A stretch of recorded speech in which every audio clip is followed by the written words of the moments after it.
message, though, as we do every week, I always want to look directly into the camera and welcome all the guys that are joining us at Riverbend this morning. Come on, church family. Let's let them know that we're proud of them, guys. We're just thrilled that you're along for the ride with us today. One short note there just on one of the announcements they made on Connect News. I had someone ask me earlier, what's this whole All Connectors team night thing? That is something we do every other month, and it's for anyone currently serving in any area of ministry here at the church, kids, worship, signs, ushers, in any area that's currently serving, or for anyone interested in serving in any specific area of the church. It's potluck. The food is great. Just join us. Bring a side dish with us. Hang out. That's at 6:30 tonight in the cafeteria. We'll gather all together, enjoy a meal, and then all of the teams will individually break out, and you can just kind of hang out with what I believe to be the most wonderful people in the world. Isn't this just lady right here just the most lovely thing you've ever seen? Can you just welcome my wife with us today? Yeah? It's great to have you with me today, babe.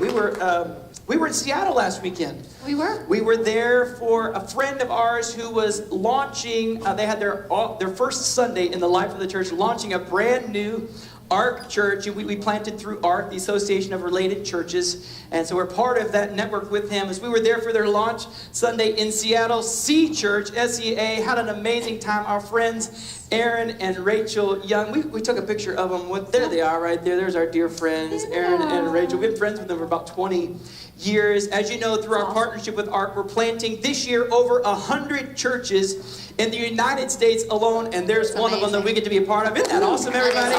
The church is the hope of the world, so we get to be a part of that. But while I was gone, didn't Pastor Todd Griggs do an amazing job speaking last week? It was awesome. It was so good. If you didn't get a chance, listen, if you didn't get a chance to hear the message, I'm asking you kindly, but encouraging you, please go check it out on the YouTube channel or download it off the web or just get a hard copy of the audio. Please listen to an amazing message on living lives of generosity, paralleling alongside the life of the rich young ruler. You won't be sad that you did. We are so thrilled to have he and Micah and their beautiful family a part of. Micah's here this morning. Yeah, where you have? There's over there. Yeah, week number 2. Look, can we just welcome them while I'm in the room? Just welcome them to the Connect family. Awesome, love you guys. Yeah, we were on our way back from Seattle. We had a layover in Dallas, Texas, and we reconnected. We just randomly ran into a couple that planted a church in Fort Lauderdale that we were a part of the launch team on. They just bought brand new property to build their new building, and it's in Parkland. They are 1 mile from where the tragedy took place this past week. We got to spend some time with TJ and Shayla McCormick, who planted Coastal Community Church that we were a part of. They were at a conference. They were in the first session of the conference. The tragedy took place. They left, immediately got on the first flight out. That church is caring for, tending to, leading, and just shepherding people through the tragedy. How many know what the enemy meant for evil, God can turn it around, right. And we know that all things work together for good to those that love him, that are called according to his purpose. Can we just let them know that we're proud of them? Yes. And they're another our church we get to be part of, partnering with them. So TJ and Shayla, we love you. Be praying for them. We're in week 3 of a series that we've been calling The Art of Being Unordinary, how God calls us to break the mold. Today, we're talking about how to have unordinary relationships, how to have an unordinary marriage. It's so fun to do this. Ashley dreads this, but she's brilliant at it, and I know. Sure do. Yeah. But I know you're going to be encouraged by it today. We often don't worry, I'll get a lot out of this later. Bribery.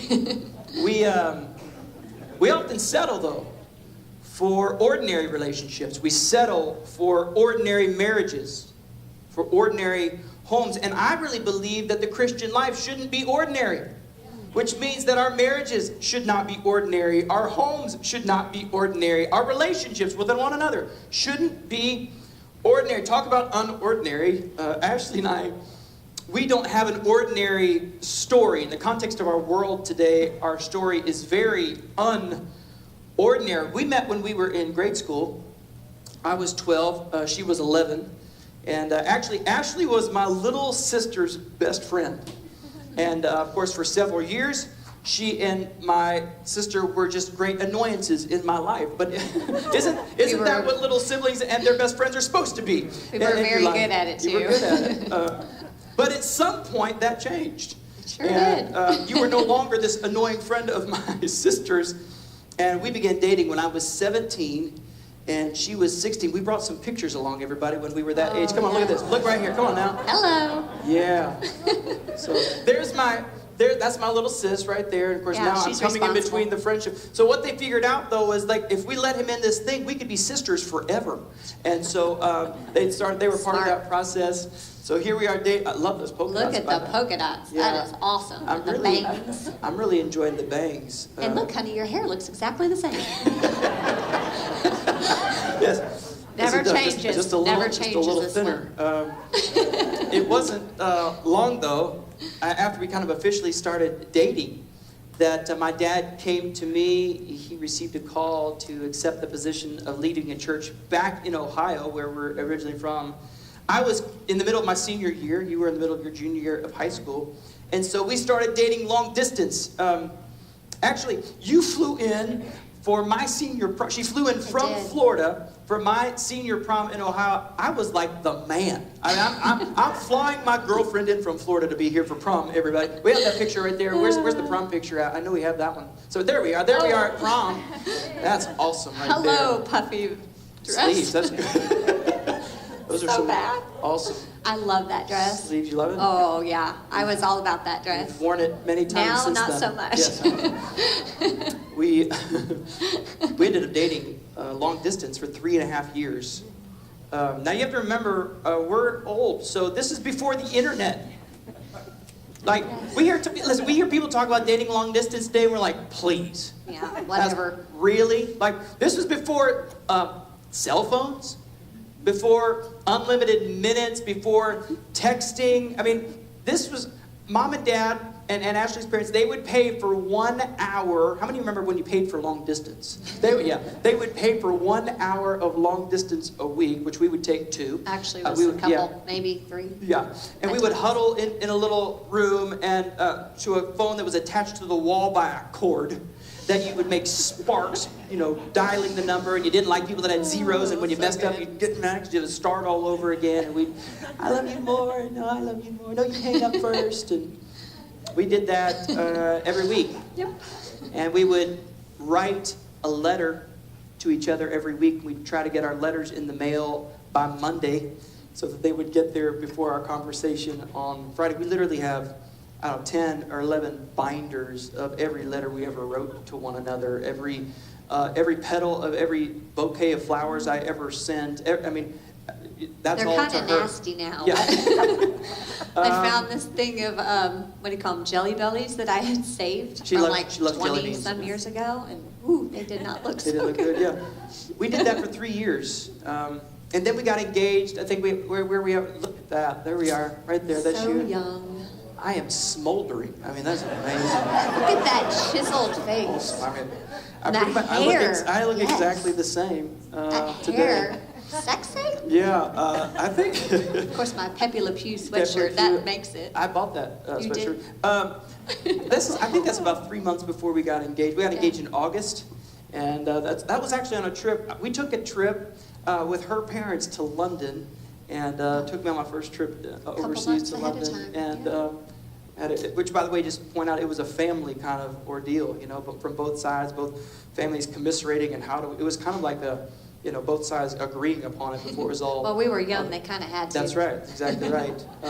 And then March 9th of 1996, we got married. Everyone, hitched. look at that picture right Aw. there. That's So serious. that looks like a soap opera. Sure does. It's like, it's just. A little too serious, but there you go. That's And the hair about, is still good.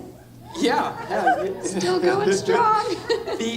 That's crazy to think this, but that's almost 22 years ago. Oh, man. That, Next month will be 22 Yeah, it's years. crazy to think of. But we've been together longer than that.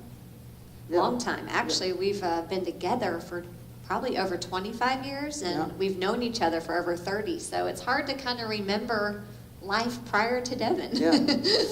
What an incredibly blessed life, huh? I mean, honestly. Wow. I mean, it could only. I was right. Yeah.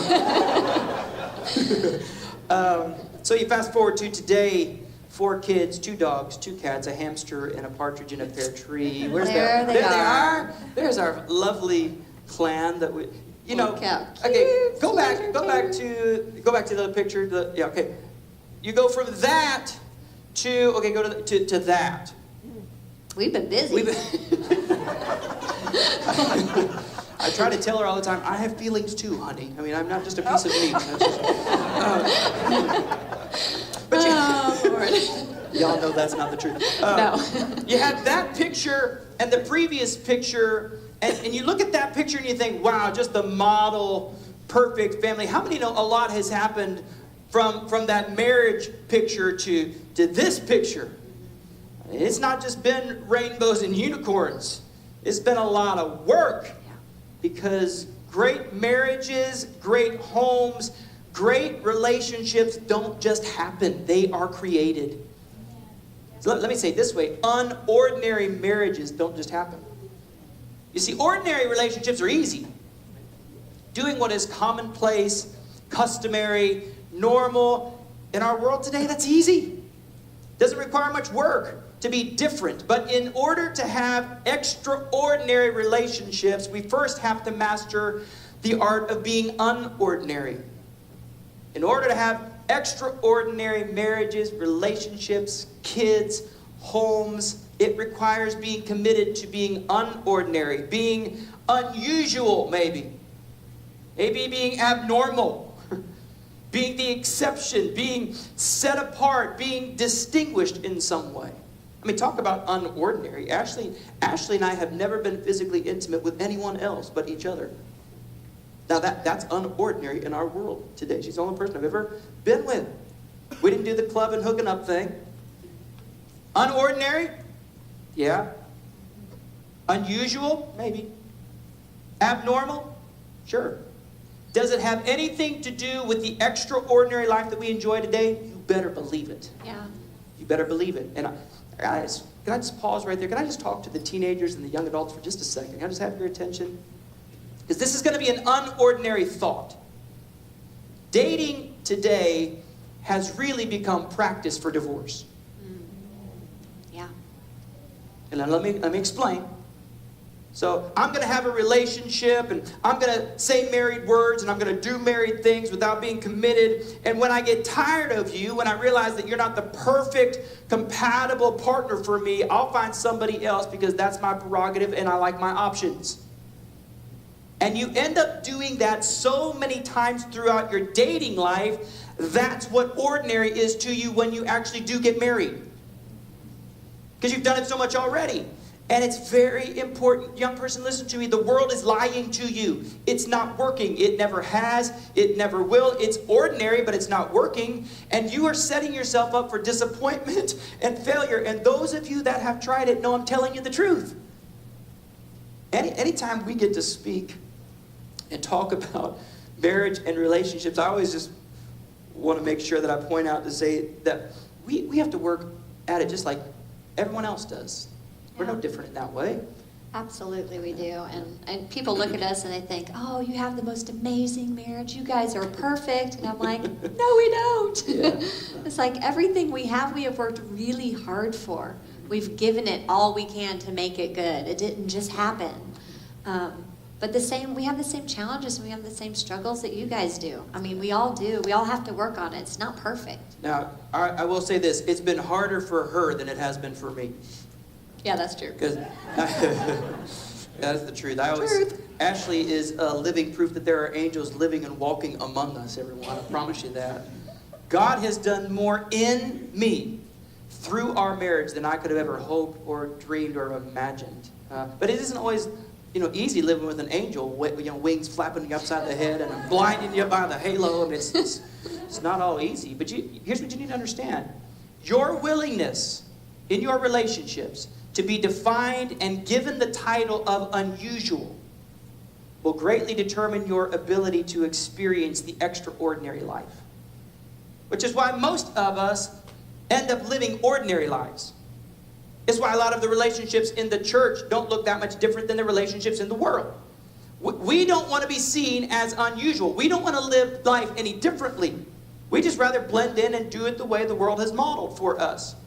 So before we define what unordinary is, I want to give you some characteristics of what ordinary looks like. Before you can address the solution, you have to first address the symptoms of the problem. So just a few characteristics of what ordinary looks like. And if you find yourself, if you find your marriage, if you find your relationship in these characteristics, it's very possible that you have been living an ordinary life. So here's the first characteristics. In ordinary relationships, we simply exist. Yes, so in other words, we just settle. We mentally and emotionally check out. We're physically there, but we're not fully present. We don't address the issues. We don't want to do the hard work that's required. We're convinced it will never change or ever get better. So we just put it on autopilot. We end up just kind of floating through life without even thinking, and we just accept that our relationships are just going to look like everyone else's. Well, our dating relationship is just going to look like everyone else's dating relationship. We're going to do what everyone else does in their dating relationships. And before we know it, we're married and it's been 5 years, 10 years, 20 years of just existing. So now we're just roommates, sharing a house. Well, that's just the way it is. Some things will never change, Bruce Hornsby used to tell us. It's been that way for a long time now. Devin, Ashley, and I, we sit with couples, and we just ask them, well, how long has it been like this? And we're amazed. They go, oh, long time, years. And although we know that it could be different and actually should be different, we fall into patterns. We fall into habits. We accept less than fulfilling relationships in our life. We exist. And here's what you need to understand. People that settle for ordinary relationships resist accountability. People that settle for the ordinary resist accountability. We complain about we don't have any close friends. So we would prefer to have the facade of having it all together rather than really being known by somebody. So perception is everything. Can I just tell you, that is ordinary. Yeah. We would actually rather people think that our marriage is wonderful than really work on it. Hello. We don't go to counseling because as long as the public thinks we got it all together, that's enough for us. Yep. And we end up settling and living this ordinary life. We just exist. Hey, question for you. Aren't you tired of just existing? Aren't you tired for settling? Here's the good news. You can do something about it. Here's the second characteristic of ordinary relationships. We exist and then we just escape. And this usually goes hand in hand with relationships that are just existing. Because you have to cope somehow. So you create other things. You find other things to give your time and your energy and your attention to. You distract yourself. So in essence, you create escape drugs. And just like any escape drug, the escape is momentary and it is not fulfilling. It's true. And for the wives, this actually plays out with the children the most. Our kids actually become the escape for us so that we don't have to deal with the marriage.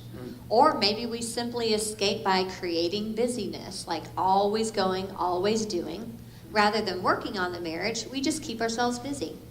To the degree that we'd rather clean the house than actually have a conversation with our husbands. For the guys, that escape drug could be pornography. It could be sports. It could be a hobby. And rather than wanting to connect in a real way, we distance ourselves. We live in a fantasy world. Rather than deal with the issue, we'd rather just log on. Or maybe you distract yourself by pouring all of your energy into your career. And you try to appease the relational distance, the pain of not really connecting by achieving more or pursuing more or going after the next promotion. We escape.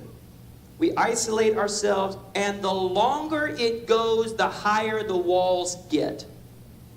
We allow past hurts, disappointments, and we allow that to justify not letting people into our lives. I love this verse of Proverbs 18. Read this for us, baby. A brother wronged is more unyielding than a fortified city.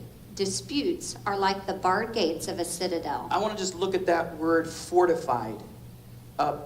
Back in those days, A fortified city meant that it was a city surrounded by walls.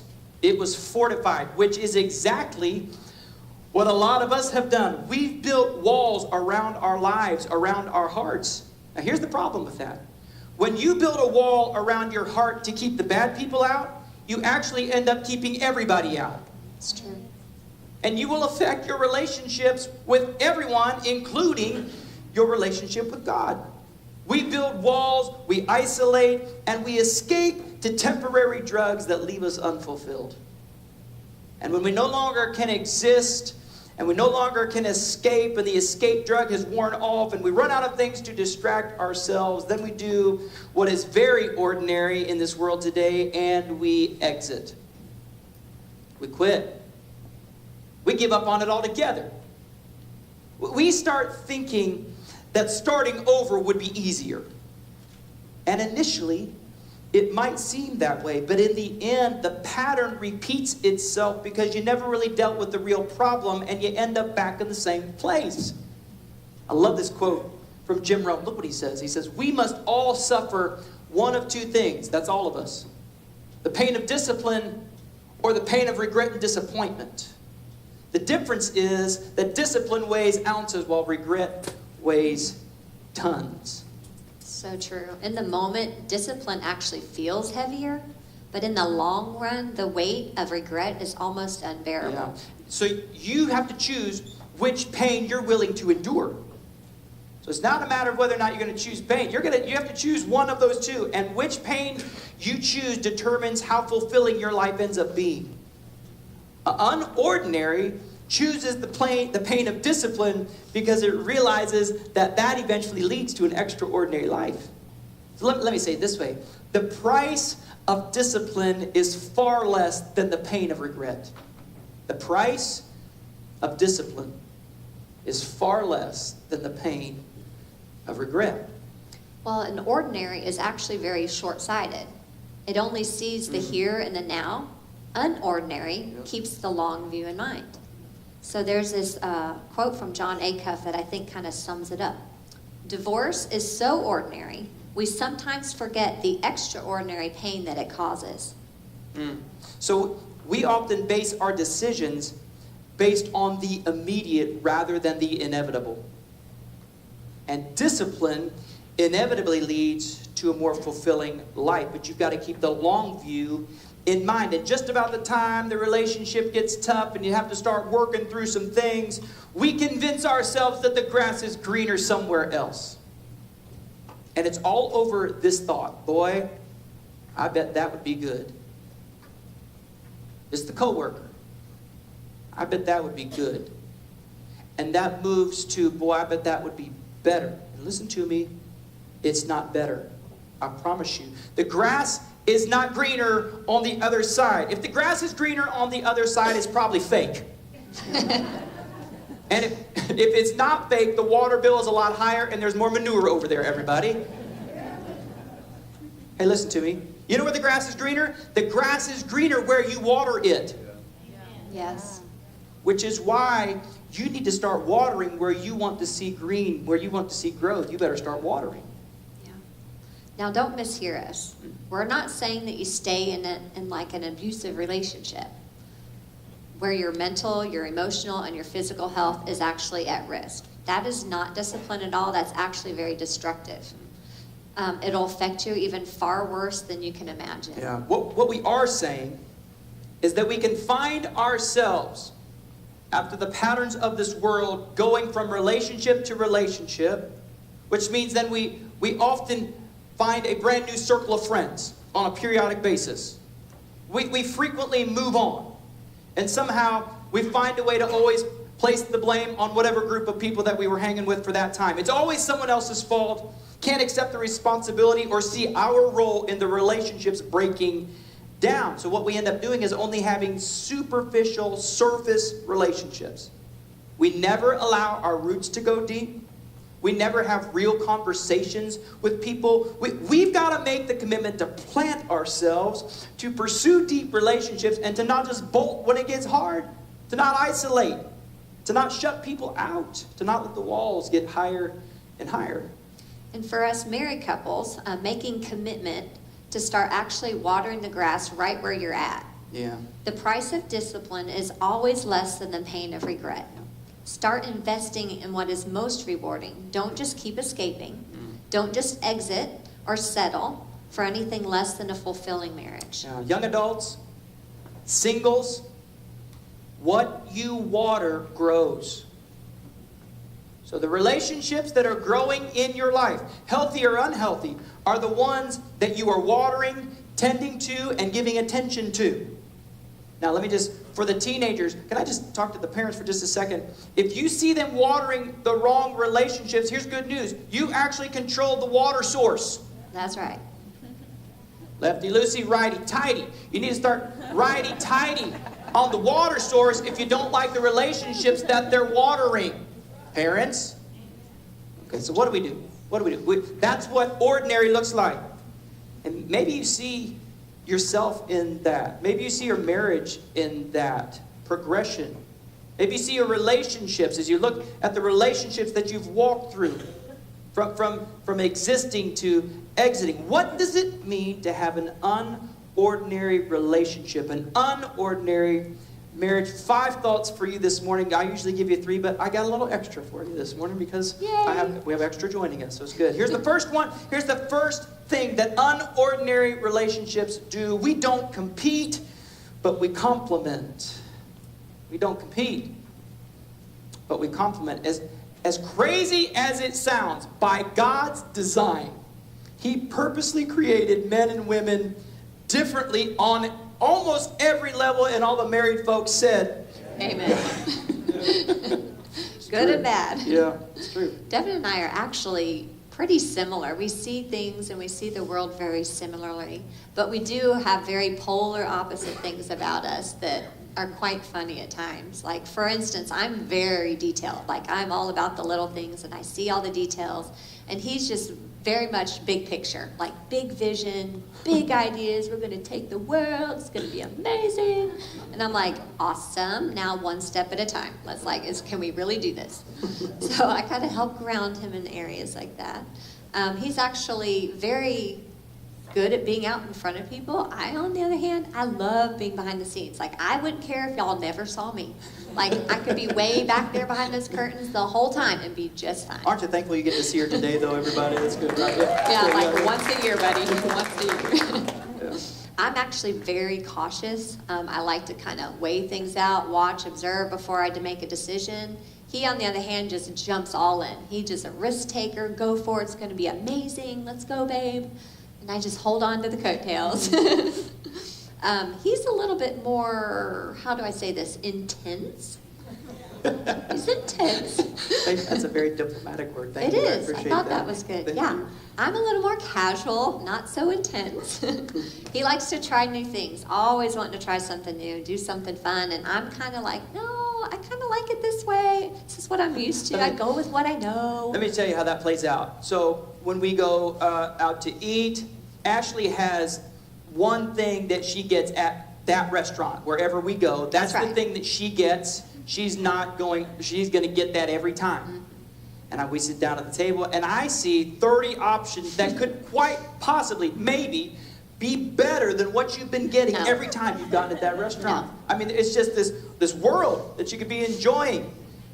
And so we'll sit down, and she'll go, I'm going to get something different today. I go, you are a liar. I know. You know why, though? Because when I've done that, I've branched out, and I've done the fun. Let's be exploring. I get the dish, it stinks, and then I'm stuck with it, and then I'm just disappointed because I should have gotten what I knew was going to be good in the first place, so it's just not worth it. You just go with what you know is going to be good. Yeah. Okay. So that's me. Enjoy your boring world. I know. I don't, because I have you. You make it so interesting. So another thing that I really like is I like lists. I don't. Who else is like a list taker in this room? Yeah. Yes, Micah, my girl. I love lists. I love sticky notes. I love writing everything down so that I can cross it off when I do it, and I feel like I've really accomplished something. Devin's lists, they're like all up in here. Like no one really knows what they are, and we certainly don't know if he's done them. I got it. That's the key. I'm the only one that needs to know.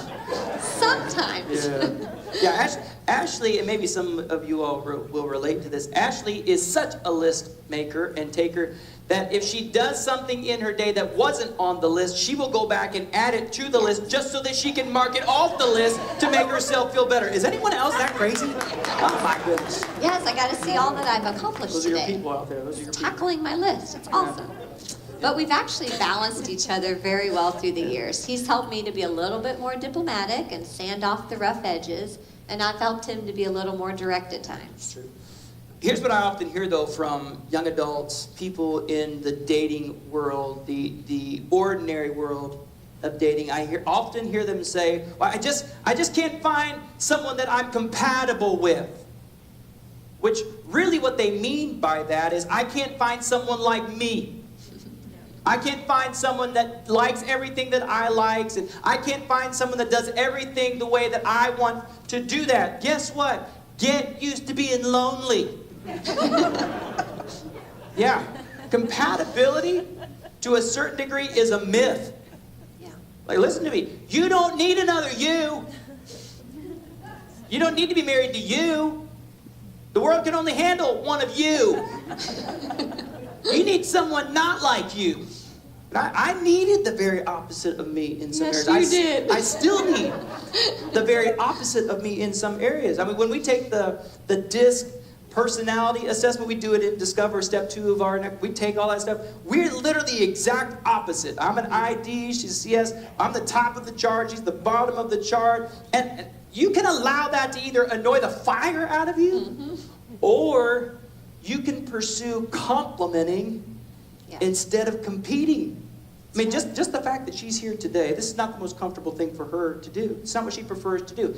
I can get irritated by that, or I can celebrate our differences and allow her to be who God has gifted her to be. Look, we don't need another me, dear God. Well, here's what we do need. We need a compliment to me. Believe you me, she pastors, she leads, she shepherds all the time. Here's the difference. She just doesn't care if you see it.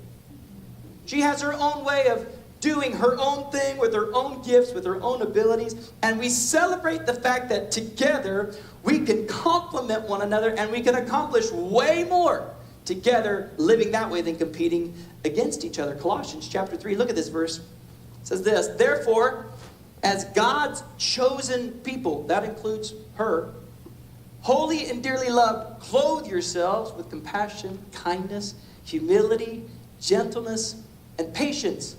Listen to this phrase. Bear with each other. That includes her, chosen person by God. Bear with each other and forgive one another if any of you has a grievance against someone. Forgive as the Lord forgave you. And over all of these virtues, put on love, which binds them together in perfect unity. Can I just say, more than any other relationship, the marriage relationship will test that idea of bearing with one another. Here's what it means in the original language. You are to be patient with one another's weaknesses. Bear with one another. Be patient with one another's weakness. There is no one else on this planet that knows and recognizes my weakness more than Ashley. She knows me, the good, the bad, the ugly of Devin. And because we know each other in that way, it can create some challenges as we try to live this complementary life. Yeah, we've actually seen this play out over and over again, and we've personally experienced it as well. God will often use the weak areas of our mate as well as the strong ones to do a work in our own lives. God wants to use your relationships as a refining process to develop you and bring you to your full potential in Jesus Christ. You've got to get that. That will change your marriage. Yeah. When you start to understand that God wants to use your marriage as a refining process to get you to your full potential.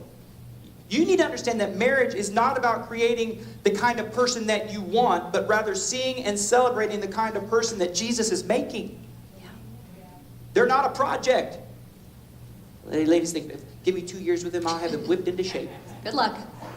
No, actually, God wants to use those differences, those complementary, unique giftings to refine something in you, which means we're going to have to bear with one another. We're going to have to be patient with each other's weaknesses. And you're sitting there thinking, I'm pretty sure those weaknesses are there to just annoy the heck out of me. This is true in every relationship, actually, not just marriage. Every relationship, I promise you, you will find yourself being frustrated if you're expecting people to be like you. God has actually purposely put people in your life that are not like you. He's actually trying to give you an opportunity to grow. So let me ask you something. Do you have people in your life that don't look like you, that don't believe like you, that don't vote like you, that don't have the same theology as you? Or does everyone pretty much just look the same? A perfect little neat world. Everyone's in the same socioeconomic status, same tax bracket, same perspective on all your hot buttons.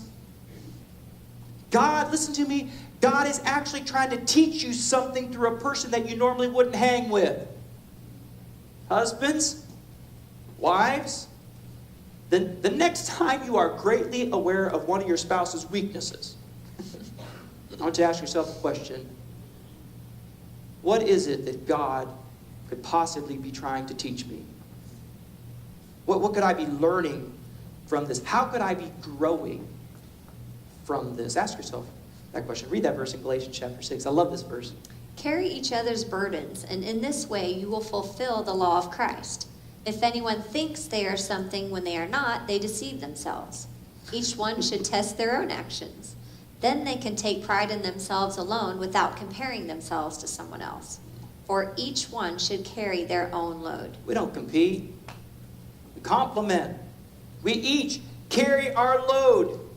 Do our part. We have complementary gifts and abilities. There's a reason God puts you together. She is a helpmate, not a hellmate.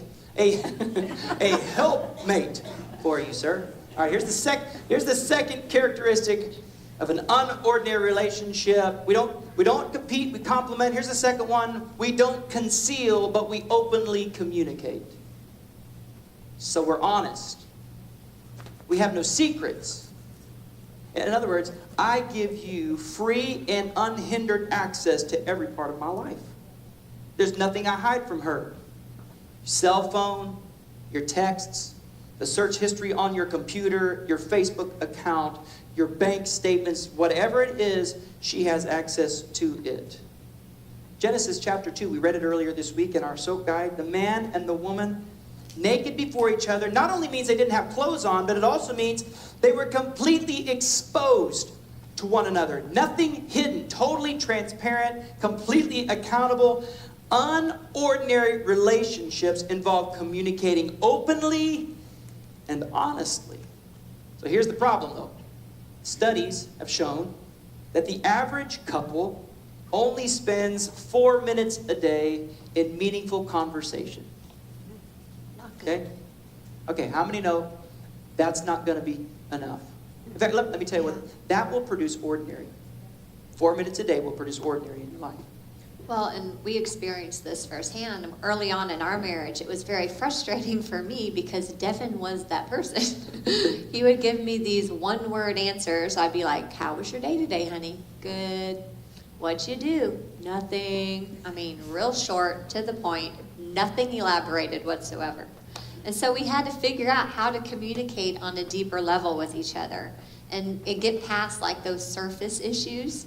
But let me tell you, it was a process. It took a while to get there. Yeah. Let me just talk to the guys for a second. Because this takes intentional effort. It may not come easy to you. Maybe you just go, well, that's just not my temperament. No. I've actually seen you with the boys. That actually isn't your temperament. I've seen you hang out with the guys watching the game. Share just fine. Talk just fine. In fact, you need less. Get with her, fine, good, and you're not going to get unordinary with that.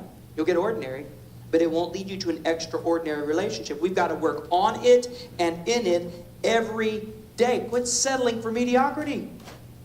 Some of you guys are thinking, well, I told her I loved her when we got married. If anything changes, I'll let her know. I tell her I love her by paying the bills. Listen to me, it's not good enough. It's not good. That's ordinary. That's ordinary. Proverbs chapter 16. Gracious words are a honeycomb, sweet to the soul and healing to the bones. I love this. gracious words, pleasant words, kind words, words that literally come out of your mouth. They are sweet to the soul, mind, will, emotion, and they literally bring healing to her. Let me just give you another practical way to openly communicate. So maybe it's a little more difficult face-to-face. Write it. Don't just say it, but write. It's amazing what you can put into writing. Words on a paper, a little note, a little card, lasts a long time. Those big binders that we have of every letter last a long time. Write something meaningful. You're great. Bye. Okay. Put some thought into it, dear Lord. Like, do something that communicates, I love you, I cherish you, I don't take you for granted. Parents, emoji your kids to death. Kissy face, heart, love you, awesome. I'm intense, Yeah. I'm sorry. Well, and for the married folks out there, this is really important in two particular areas. Every week we get together and we discuss finances and we discuss our schedules. Those are our two big buckets. Those are ongoing conversations Yes. in our home. So we both know where we're at all times. What the current state of affairs is in our home. Financially, listen, it brings a level of safety and security. So even if you don't like where the finances are, sharing it together brings a unity that wasn't there before. Yeah, it takes work, and sure, one of you could do it by yourself, but it doesn't work as well if you both don't know what's going on. Even with our schedules, we do this. We do. We have a date lunch every Monday where we go over this. Don't call me at lunchtime on Monday. He will not pick up. No, sorry. Part of our time together is literally just simply saying, what do we have going on this week? Who are we meeting with? What's the week going to entail? What do the kids have going on? Who's picking them up? Who's taking them? It's literally just getting on the same page so we know what we're doing. What's our life look like this week? It just brings clarity, and believe you me, we got enough going on. We need some clarity, some understanding, so we're on the same page. So we're unified. Listen, if you don't communicate, you are not on the same page. And if you're not on the same page, you both have a different vision for where you are going. And more than one vision is division. Mark chapter 3, verse 25. If a house is divided against itself, not against someone else, its own self, it's divided, it's fallen. Now, we have couples try it all the time. They wonder why their house is divided. They wonder why it can't stand. They wonder why it's crumbling. It's because they don't talk. And a house that doesn't talk can't stand. So let me just say this. If you're struggling, if that's a challenge area for you, sometimes that communication piece means we need to pursue some other counsel and wisdom in our lives that help us have conversations. So at the end of the day, if y'all were going to be communicating, you'd be doing it. It's true. But some of us need some help. A counselor, a mediator, another perspective, someone that can bring some clarity, someone that can help you hear what they're actually trying to say to you. Someone that can help you say what you've been trying to say. Communication. The relationships that flourish are the ones that have open, honest, regular communication. We don't conceal, we openly communicate. Here's the third one. We don't compete, we complement.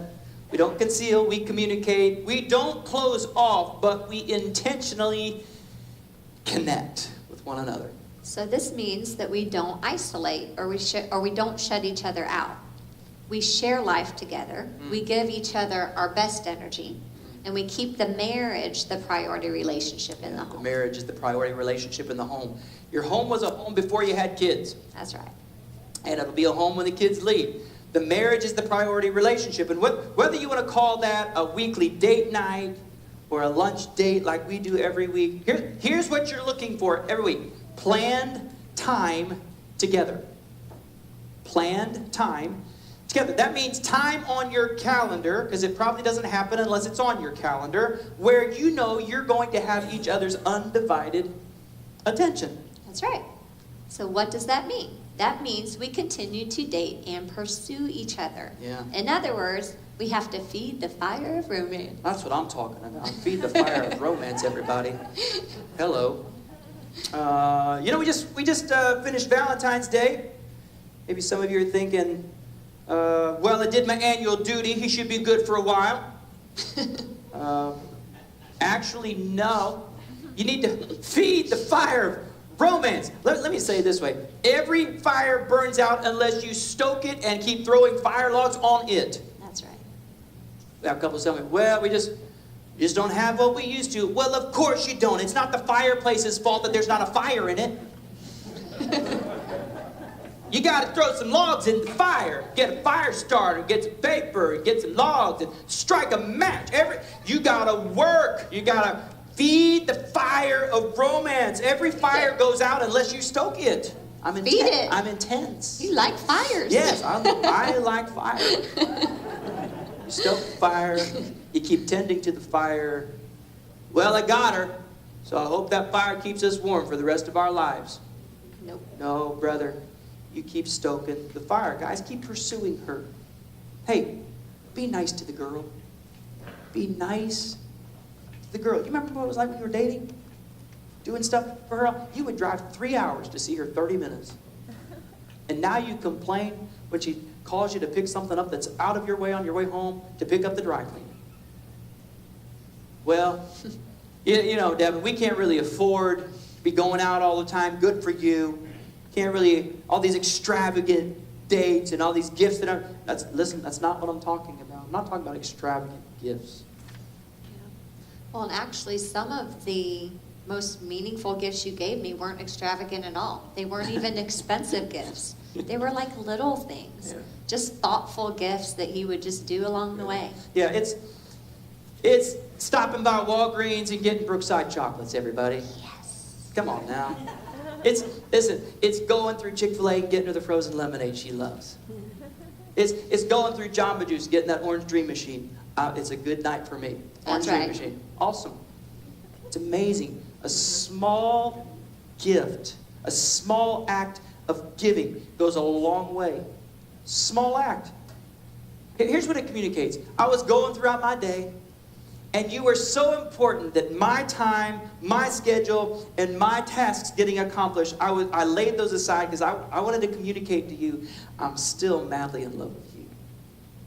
I'm still in love with you. I'm still pursuing you. John 3:16, it brings clarity to this idea. The most quoted reference scripture in all the Bible, John 3:16, for God so loved the world that he gave.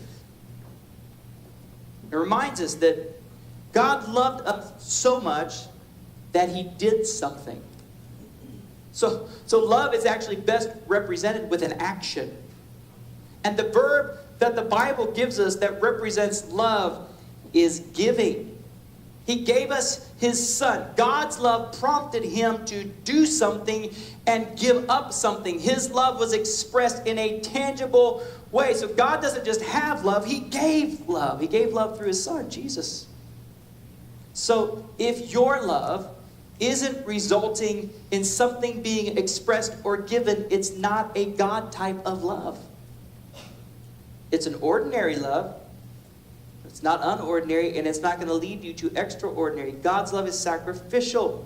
Loving relationships are giving relationships, serving relationships. God so loved the world that he gave. We don't close off, we connect, we pursue one another, we communicate, we don't conceal, we don't compete, we complement. Here's the fourth one right here.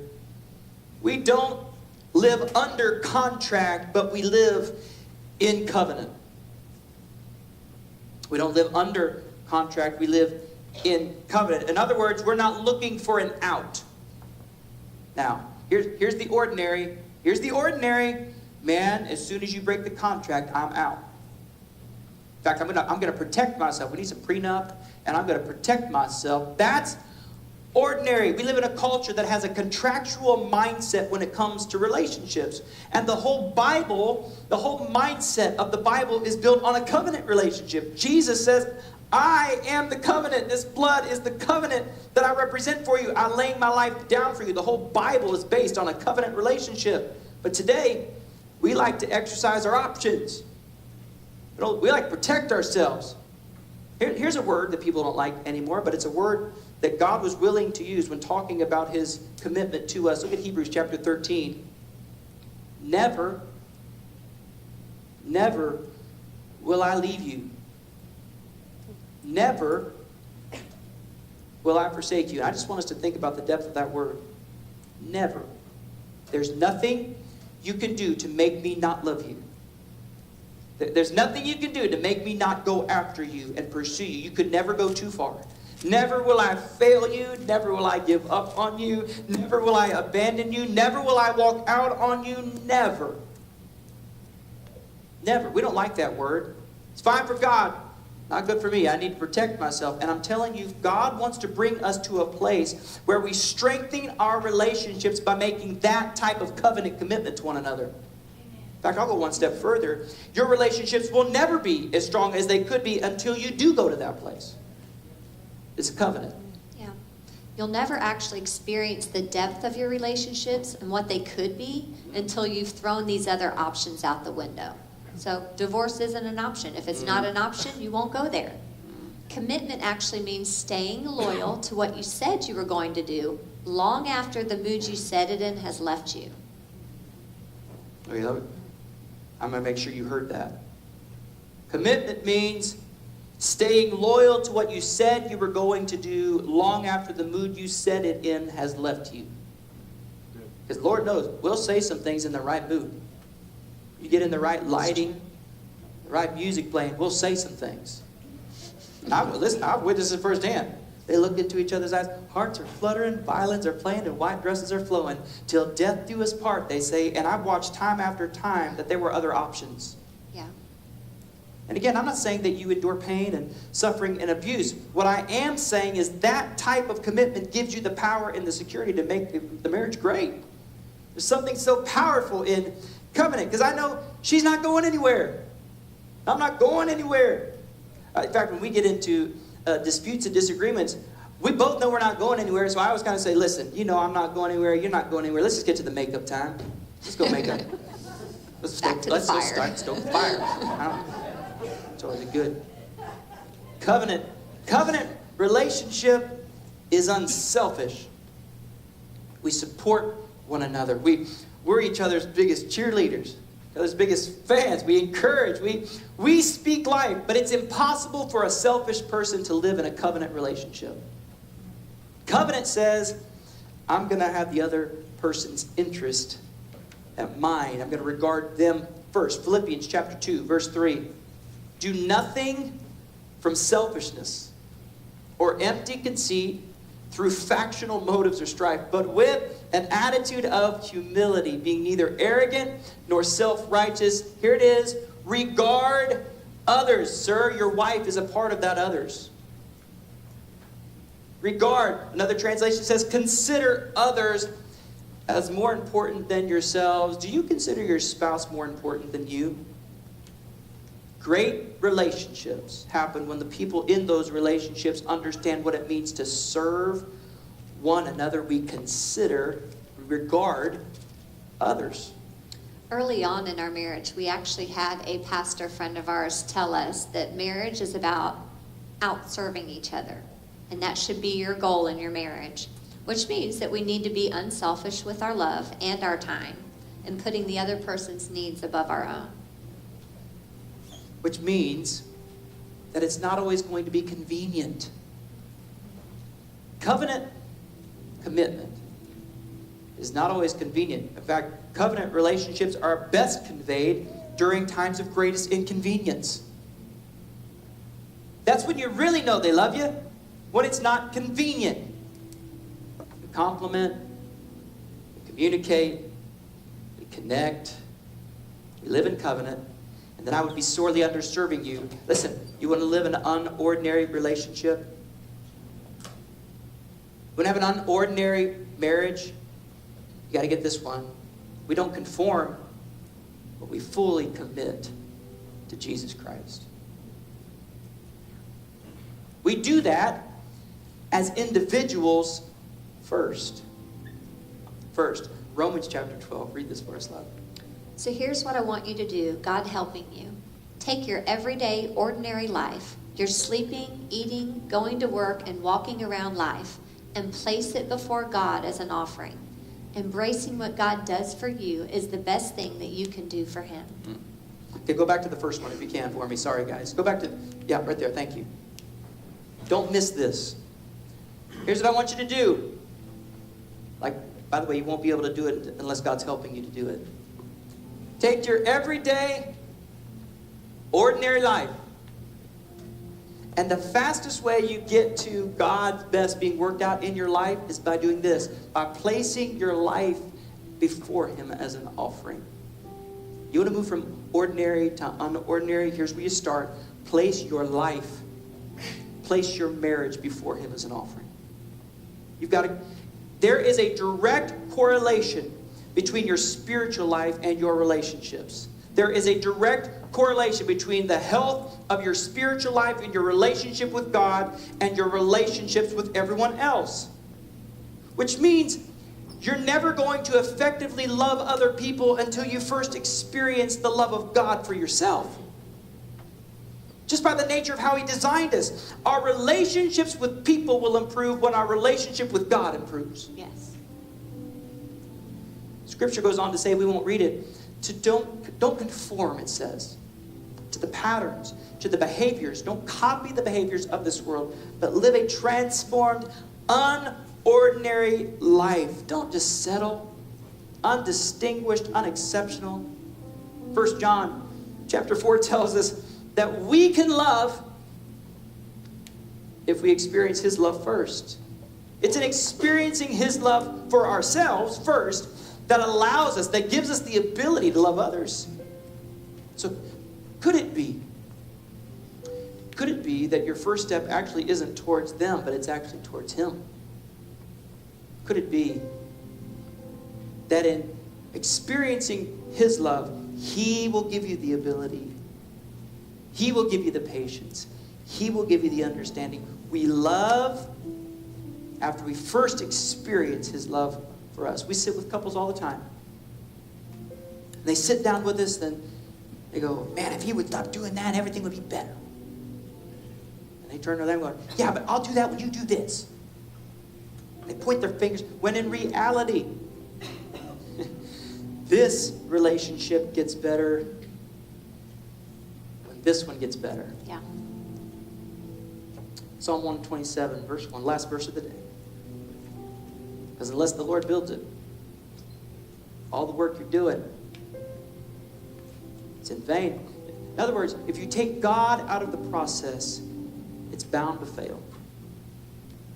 Listen, none of these principles work if Jesus isn't at the center and at the foundation of it all. You've got to allow the creator of your home, the creator of marriage, to speak into the process of what your marriage looks like and sounds like and feels like. We don't compete. We complement. Communicate openly, nothing hidden from each other. We connect in a real way. We live in covenant with one another, and we commit fully to the work of Jesus Christ. That's the only way it works, and that's how we live unordinary relationships. How many want to live unordinary lives? With me? Are you with me this morning? Come on, man. All right, come on, bow your heads. Right there, where you're sitting.